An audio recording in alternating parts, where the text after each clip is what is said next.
Assalamualaikum, dear students.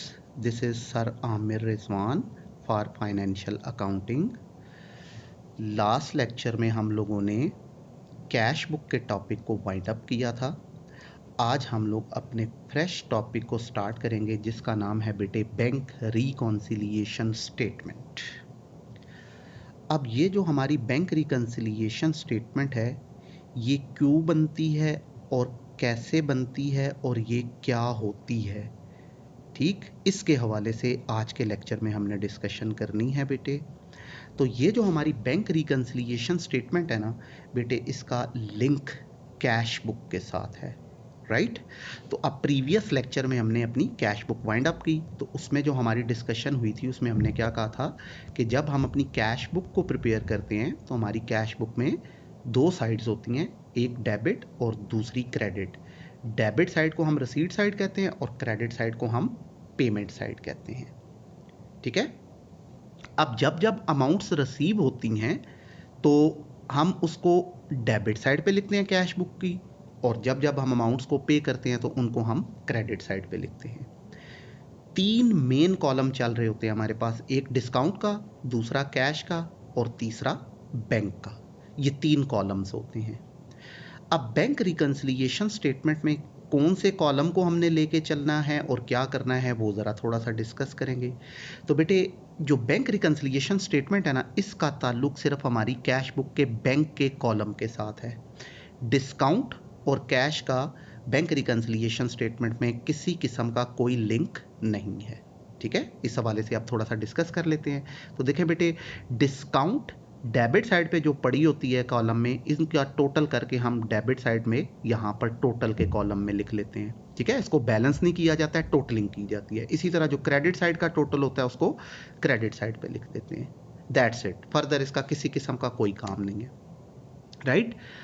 अब अगर आप कैश बुक में कैश के कॉलम की बात करें तो कैश की डेबिट साइड पे ये हमारे पास वो अमाउंट्स हैं जो हम लोगों ने रिसीव की हैं, और कैश की क्रेडिट साइड पे कैश के कॉलम में ये जो अमाउंट्स हैं ये वो अमाउंट्स हैं जिनको हमने ड्यूरिंग द मंथ पे ऑफ किया है, ठीक है। ये अमाउंट्स रिसीव हुई, ये अमाउंट्स पे हुई, राइट। मंथ का एंड आया, हमने बैलेंसिंग की तो हमें पता हम चला कि हमारे पास ये कैश का बैलेंस बच गया हुआ है, ठीक है। तो अब इसको समझने के लिए आप एक एग्जांपल लेता हूँ, ठीक है। आप अज्यूम कीजिएगा कि आप मेरे अकाउंटेंट हैं जो मेरे बिहाफ पे मेरी ऑर्गेनाइजेशन के अकाउंट्स मेंटेन कर रहे हैं, ठीक है ना। मैंने आपके साथ ये डिसाइड किया कि बेटे मंथ की लास्ट डेट पे मैं आपके साथ पूरे मंथ का हिसाब किताब किया करूँगा, राइट। तो आज सपोज मंथ की लास्ट डेट है और मैं आपके पास आया हिसाब किताब करने के लिए, राइट। मैंने आपसे सबसे पहले कहा कि बेटे आप मुझे ये बताएं कि आपके पास इस वक्त कैश का बैलेंस कितना है, राइट। आपने कहा सर लेट्स से मेरे पास इस वक्त 50,000 रुपीज़ मौजूद हैं। मैंने आपसे कहा ठीक है बेटे आप मुझे दें। आपने 50,000 रुपीज़ मुझे पकड़ाए, मैंने कैश मुझे पकड़ाया, मैंने काउंट किया वो 50,000 था, राइट। अब मैंने आपसे कहा कि आप ना मुझे बेटे ज़रा कैश बुक दें। आपने मुझे कैश बुक पकड़ाई, मुझे अब ये पता है कि ये जो कैश का कॉलम है इसकी डेबिट साइड पे ये जितनी भी अमाउंट्स हैं ये पूरे मंथ में रिसीव हुई हैं, ठीक है। और ये जो कैश की क्रेडिट साइड पे अमाउंट पड़ी हुई हैं कॉलम में, ये वो अमाउंट्स हैं जो ड्यूरिंग द मंथ मैंने पे की हैं, ठीक है ना। अब मैं अपनी रिसीट साइड का टोटल करूंगा, पेमेंट साइड का टोटल करूंगा। तो जितने पैसे रिसीव हुए हैं उनमें से जितने पैसे पे किए थे वो माइनस कर दूंगा। अगर डिफरेंस 50,000 आ जाता है तो वेल एंड गुड, अगर डिफरेंस 50,000 नहीं आता है तो इसका मतलब है आपने कोई ना कोई मिस्टेक की हुई है, ठीक। तो अब आपकी छुट्टी उस वक्त तक नहीं हो सकती जब तक आप मुझे कैश को टैली करके नहीं देंगे, ठीक है ना। तो 5 मिनट, 10 मिनट, आधा घंटा, इसके इन बिटवीन आप ना कैश वाले कॉलम को टैली कर देंगे, राइट। तो कैश वाले कॉलम के साथ किसी किस्म का कोई इशू अराइज नहीं होता, ठीक। ये इंटरनल मैटर होता है ऑर्गेनाइजेशन का, अकाउंटेंट एट द स्पॉट उसको टैली कर लेता है, ठीक। अब इसी तरह चूंकि कैश बुक में हम बैंक का कॉलम भी बना रहे होते हैं, ठीक। तो अब हमें यह पता है कि बैंक की डेबिट साइड पे ये जो कॉलम में हमने बैंक के कॉलम में अमाउंट्स लिखी हैं, कैश बुक की डेबिट साइड पे बैंक के कॉलम में ये जो अमाउंट्स हमने लिखी हैं, ये वो अमाउंट्स हैं जो हमने अपने अकाउंट में डिपॉजिट करवाए हैं पैसे। और बैंक के कॉलम में क्रेडिट साइड पे ये जो अमाउंट लिखी हुई हैं, ये वो अमाउंट्स हैं जिनको हमने अकाउंट से विड्रॉ किया है। ठीक है, तो ये बैंक के डिपॉजिट्स हैं डेबिट साइड पे, ये बैंक के विड्रॉल्स हैं क्रेडिट साइड पे। तो डिपॉजिट माइनस चेक के जरिए पेमेंट्स, तो डिफरेंस जो सा है वो मेरे पास बैंक का बैलेंस आ जाएगा 31 दिसंबर पे। तो सपोज मेरा डिफरेंस जो सा आता है वो 1 लाख रुपए आता है। ठीक है, अब इस बैंक के कॉलम के हवाले से बेटे मैं आपसे किसी किस्म की कोई डिस्कशन नहीं कर सकता। ठीक, इसमें अब थर्ड पार्टी इन्वॉल्व है बैंक। तो मैंने जब बिजनेस को स्टार्ट किया तो मैंने बैंक में अकाउंट ओपन करवाया और अपने बैंकर्स को मैंने इंस्ट्रक्शन दे दी थी कि बैंकर्स, आप मुझे हर मंथ की लास्ट डेट पे एक स्टेटमेंट बना के बताएंगे कि ड्यूरिंग द मंथ मैंने आपके पास कितने पैसे डिपॉजिट करवाए, कितने पैसे मैंने विड्रॉ किए, आप लोगों ने बीइंग माय बैंकर अपनी तरफ से मुझे कितने बेनिफिट्स दिए, ठीक, और कितनी अमाउंट्स हैं जो आपने अपनी सर्विसेज के अगेंस्ट मेरे अकाउंट से डिडक्ट कर ली हैं, और मंथ के एंड पे मेरा बैलेंस आपके पास कितना बच गया हुआ है। ठीक है, तो बैंक आपको हर मंथ की लास्ट डेट पे एक स्टेटमेंट बना के ये सारी इंफॉर्मेशन दिया करेगा। ठीक, तो इसी तरह हमने अपनी कैश बुक की बैंक की डेबिट साइड का टोटल करके क्रेडिट साइड का टोटल करके डिफरेंस लिया, तो एक बैलेंस हमारे पास आ गया हमारी बुक्स के मुताबिक। हमसे मुराद बिजनेस है, तो बिजनेस की बुक्स के मुताबिक एक बैलेंस आ जाएगा लास्ट डेट पे मंथ की। अब चूंकि बैंक को हमने इंस्ट्रक्ट किया हुआ था कि हमें स्टेटमेंट भेजे, तो बैंक भी हमें स्टेटमेंट बना के भेजेगा जिसमें वो बताएगा इतने पैसे डिपॉजिट हुए, इतने विड्रॉ हुए, इतने बेनिफिट्स हमने आपको अपनी तरफ से दिए, और इतने सर्विसेज के अगेंस्ट हमने पैसे डिडक्ट कर लिए, और अब आपके अकाउंट में बैलेंस इतना है। ठीक है, तो सपोज हमारी बुक्स कह रही हैं कि जी 1 लाख रुपए अकाउंट में होने चाहिए। बैंक ने जब स्टेटमेंट बना के भेजी तो बैंक मुझे इन्फॉर्म कर रहा है, आमिर साहब अब आपके अकाउंट में कितने पैसे हैं, 80,000 रुपीज़ हैं।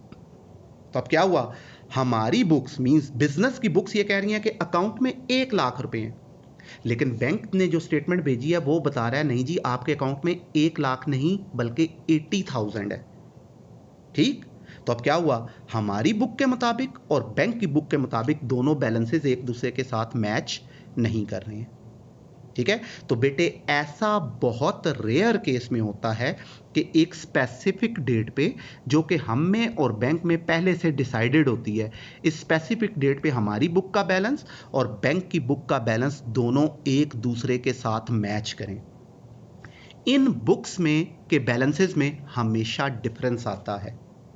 अब ये डिफरेंस क्यों आता है, उसकी जस्टिफिकेशन के लिए हम एक स्टेटमेंट बनाते हैं जिसको नाम दिया जाता है बैंक रिकंसिलिएशन स्टेटमेंट। ठीक है, कि हमारी बुक जो बिजनेसमैन बना रहा होता है उस बुक में, और जो बैंकर ने स्टेटमेंट बना के भेजी होती है उसके बैलेंस में, दोनों में हमेशा डिफरेंस आता है। वो डिफरेंस क्यों आता है, उसकी जस्टिफिकेशन के लिए हम एक स्टेटमेंट बनाते हैं जिसको नाम दिया जाता है बेटे बैंक रिकंसिलिएशन स्टेटमेंट। ठीक है, अब यहां तक की डिस्कशन में हम लोग क्या कह रहे हैं कि दो बुक्स हैं जो एक दूसरे के साथ कंपेयर हो रही है। एक है कैश बुक, ठीक है, और दूसरी है बैंक ने जो बनाई हुई है पासबुक।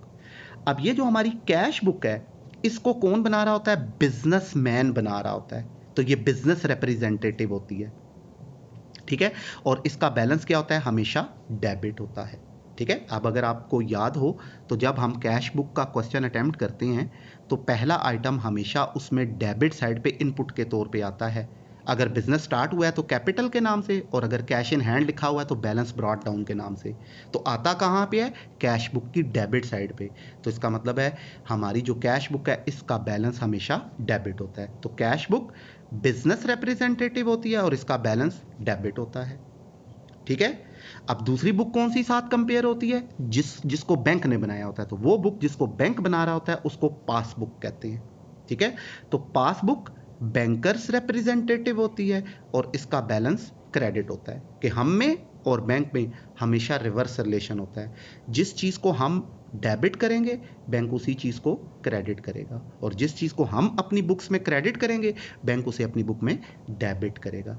तो हम में और बैंक में हमेशा रिवर्स रिलेशन होता है। ठीक है, तो बेटे देखें, अगर मैंने आपसे पैसे लेने हैं तो आपने मुझे पैसे देने हैं, और अगर मैंने देने हैं तो आपने लेने हैं, तो आप में और मेरे में रिवर्स रिलेशन होगा। तो इसी तरह हम जब बैंक में पैसे डिपॉजिट करवाते हैं, तो जब हम बैंक को पैसे देते हैं तो बैंक उन पैसों को ले रहा होता है, और जब हम बैंक से पैसे लेते हैं तो बैंक हमें पैसे दे रहा होता है। तो हम में और बैंक में हमेशा रिवर्स रिलेशन होता है। तो कैश बुक का बैलेंस डेबिट होता है, तो पासबुक का बैलेंस क्रेडिट होता है। अब ये जो हमारी कैश बुक है ना, इसको बेटे एक नाम और दिया जाता है कस्टमर रिकॉर्ड। ठीक है, और ये जो पासबुक है ये पुराना नाम है। आजकल के मॉडर्न दौर में इस पासबुक को नाम दिया गया है बेटे बैंक स्टेटमेंट। तो पासबुक या बैंक स्टेटमेंट ये एक ही बात है, और कैश बुक और कस्टमर रिकॉर्ड ये एक ही बात है। राइट, तो यहां तक की डिस्कशन में दो बुक्स कंपेयर हुई, एक कैश बुक बिजनेसमैन बना रहा होता है, बैलेंस डेबिट, और दूसरी पासबुक बैंकर्स बना रहे होते हैं, बैलेंस इसका होता है क्रेडिट। कैश बुक को कस्टमर रिकॉर्ड कहते हैं और पासबुक को बैंक स्टेटमेंट कहते हैं। राइट, तो अब यहां तक हमने जो डिस्कशन की उसमें हमने ये कहा कि एक स्पेसिफिक डेट पे हमारी कैश बुक, और हमसे मुराद बिजनेस है, बिजनेस की कैश बुक और बैंकर्स की पासबुक, इन दोनों का बैलेंस एक दूसरे के साथ मैच नहीं करता है, इसमें हमेशा डिफरेंस आ जाता है। अब ये डिफरेंस आता क्यों है, उसकी जस्टिफिकेशन के लिए एक स्टेटमेंट बनती है जिसको नाम दिया जाता है बैंक रिकॉन्सिलिएशन स्टेटमेंट। अब ये डिफरेंस आता क्यों है, उसकी क्या रीजंस हैं। ठीक है, तो बेटे टोटल कैश बुक और पासबुक में डिफरेंस आने की टोटल 4 रीजंस हैं। टोटल 4 रीजंस हैं जिनकी वजह से कैश बुक का बैलेंस और पासबुक का बैलेंस ये दोनों एक दूसरे के साथ मैच नहीं करते हैं। अब वो रीजंस क्या हैं और उनकी ट्रीटमेंट क्या है बेटे, वो इस वक्त हमने अपने इस लेक्चर में डिस्कस करनी है। ठीक, तो ये अब आपके सामने बेटे ये एक टेबल मौजूद है, इसमें देखिएगा आप लोग, ये रहा पहला कॉलम बना हुआ है रीजंस का, उसके बाद है कैश बुक, फिर है पासबुक, और फिर ये मैंने लिखा है बेटे BRS। तो BRS stands for bank reconciliation statement. ठीक, अब वन बाय वन बेटे हम अपनी इन रीजंस को जो है वो डिस्कस करते हैं कि ये कौन कौन सी रीजंस हैं और इनकी ट्रीटमेंट क्या है। राइट, तो अब इन रीजंस को इंशाअल्लाहुल अजीज हम अपने नेक्स्ट लेक्चर में एग्जाम्पल्स के साथ डिस्कस करेंगे, और देखेंगे कि जब पेपर में क्वेश्चन आएगा या जो हम बुक से क्वेश्चन अटेम्प्ट करेंगे तो उसको अटेम्प्ट करने का क्राइटेरिया क्या होगा, क्या तरीकाकार होगा जिसको फॉलो करते हुए हम अपने क्वेश्चन को अटेम्प्ट करेंगे। ठीक है, तो यहाँ तक अभी हमने डिस्कस किया कि बैंक रिकॉन्सिलिएशन स्टेटमेंट बनती क्यों है। तो क्यों बनती है कि हमारी बिजनेस की कैश बुक और बैंक की पासबुक, इन दोनों बुक्स का बैलेंस एक स्पेसिफिक डेट पे, जो कि हम में और बैंक में पहले से डिसाइडेड होती है, और वो मंथ की लास्ट डेट होती है। इस स्पेसिफिक डेट पे कैश बुक का बैलेंस और पासबुक का बैलेंस ये दोनों एक दूसरे के साथ मैच नहीं करते हैं, इनमें हमेशा डिफरेंस आता है। अब ये डिफरेंस आता क्यों है, उसकी जस्टिफिकेशन के लिए एक स्टेटमेंट बनाई जाती है जिसको नाम दिया जाता है बैंक रिकॉन्सिलिएशन स्टेटमेंट। ठीक है, अब इस डिफरेंस की वजूहात कितनी है, टोटल 4 रीजंस हैं जिसकी वजह से कैश बुक और पासबुक ये दोनों एक दूसरे के साथ मैच नहीं करते, इनमें डिफरेंस आ जाता है। ठीक होगी बात। तो अब वो रीज़न क्या है, उनकी ट्रीटमेंट क्या है, ये इंशाल्लाह फिर बेटे हम अपने नेक्स्ट लेक्चर में डिस्कस करते हैं। Thank you so much.